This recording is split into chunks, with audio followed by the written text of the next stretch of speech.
এরপরে আমি চলে গেলাম রংপুরে, Rangpur Carmichael college. Rangpur Carmichael কলেজে যখন ভর্তি হলাম, তারপরে আমি একদমই নতুন কলেজের মধ্যে, কাউকে চিনি না। ক্যাম্পাসের মধ্যে সবাই বসে বসে গল্প করতেছে আর আমি একা, ভালোই লাগতেছে না, কিচ্ছু ভালো লাগতেছে না। যাই হোক, এরকম করে 2-3 দিন চলে গেল কলেজের মধ্যে। তারপরে আমি আমার কোনো বন্ধু পাচ্ছিলাম না যার সঙ্গে কথা হতো এমনি হাই হ্যালো, এরপরে আর বেশি কিছুই হতো না। যাই হোক, আর একটা কথা, আমি কিন্তু স্মোক করতাম, তবে সেটা লুকাই লুকাই, কেউ জানতো না।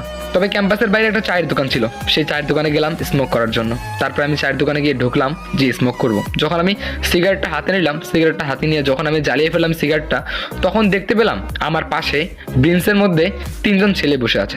3জন ছেলেই ঝগড়া করতেছে। আমি তো অবাক, কিরে ভাই ঝগড়া করে কেন, মেয়ে মানুষ নাকি এরা? তারপরে ওরা একজন বলতেছে যে ওটা আমার আইডি ছিল, আরেকজন বলতেছে ওটা আমার আইডি, আরেকজন বলতেছে ওটা আমার আইডি ছিল। এরকম করে 3জনই ঝগড়া করতেছে, হাসতেছে। এরপরে আমি ওদের দিক কিছুক্ষণ তাকালাম, যাই হোক কিছুই বলিনি। তারপরে আমি আমার মতো স্মোক করতেছি। তবে কিছুক্ষণ পর দেখলাম ছেলে 3জন আমার দিকে তাকিয়ে হাসতেছে। আমার বিষয়টা খুব খারাপ লাগলো, আমাকে দিকে হাসতেছে কেন? এরপরে আমি আমার শরীরের দিকে ভালো করে তাকালাম, দেখতে পেলাম কোনো সমস্যাই নেই, কিন্তু হাসতেছে কেন? বারবার হাসতেছে। যখন আমি জিজ্ঞেস করলাম, আচ্ছা ভাই আপনারা আমাকে থেকে হাসতেছেন কেন, তখন দেখলাম ওরা আরো জোরে জোরে হাসা শুরু করছে। এরপরে আমি বললাম যে প্লিজ বলবেন। তখন ওখান থেকে একটা ছেলে উঠলো, ছেলে উঠে আমাকে বললো তোমার ব্যাগের চেনটা খোলা, ব্যাগের চেনটা লাগাও। এরপরে আমি বললাম যে ও আই এম সরি। এরপরে আমি আমার ব্যাগের চেনটা লাগালাম। তারপরে দেখলাম ওখান থেকে আরেকটা ছেলে উঠে আসলো, উঠে এসে আমার দিকে হাত বাড়িয়ে দিল, বললো যে আমার নাম আব্দুর রহমান, তোমার নাম কি? তখন আমি বললাম যে আমার নাম লাফিজ, আমি কলেজে নতুন। তখন আব্দুর রহমান বলল, হ্যাঁ তোমাকে দেখেই বোঝা যাচ্ছে যে তুমি কলেজে নতুন। যাই হোক, তোমাকে দেখে একটু ভদ্র সাদাসিধে মনে হচ্ছে, ব্যাপার না। তুমি কোন ইয়ারে পড়ো? আমি বললাম যে ইন্টার ফার্স্ট ইয়ারে, এই কলেজে একদম নতুন অ্যাডমিশন হয়েছি। তখন ওরা বলে আচ্ছা তুমি এখানে থাকো কোথায়? আমি বললাম যে একটা নতুন ম্যাচ ভাড়া নিচ্ছি তো এখানেই থাকি। তখন তারা বললো কোন ম্যাচ?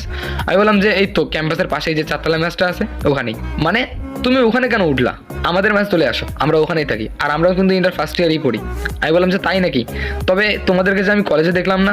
তখন তারা বললো আমরা তো কলেজেই যাই না, শুধু মজা করে বেড়াই, গেম খেলি, এই ফ্রি ফায়ার খেলি তো তাই। আমি বললাম যে ও তাই নাকি? তখন আব্দুর রহমান ওদের 2জনের সঙ্গে আমার পরিচয় করে দিল। ওরাও আমার সঙ্গে পরিচয় হলো, একজনের নাম হলো সিয়াম, আরেকজনের নাম হলো জুবাইর। এই 3জনের সঙ্গে অনেক ভালোই পরিচিতি লাভ করলাম, ভালোই লাগলো অনেক। তারপরে আমি আমার ম্যাচটা চেঞ্জ করলাম, চলে গেলাম ওদের সঙ্গে। 4জন একই ম্যাচে, একই কলেজে।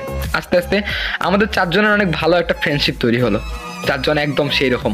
তবে একটা অবাক করা বিষয় হচ্ছে তারা 3জন কিন্তু অনেক সুন্দর, তবে একটাও গার্লফ্রেন্ড নেই। অবাক করা বিষয়, আজকালকার যুগে যদি গার্লফ্রেন্ড না থাকে তাহলে কি হয়? আমি জিজ্ঞেস করলাম যে তোমাদের গার্লফ্রেন্ড নেই? তখন তারা বলে না আমাদের কোনো গার্লফ্রেন্ড নেই, সারাদিন ফ্রি ফায়ার খেলি, অল টাইম চিল। একদম ঠিক বলেছো। তখন সিয়াম আমাকে বলে আচ্ছা তোর কোনো গার্লফ্রেন্ড নেই? আমি বললাম যে না আমার কোনো গার্লফ্রেন্ড নাই, তবে অনেকেই প্রপোজ করেছে।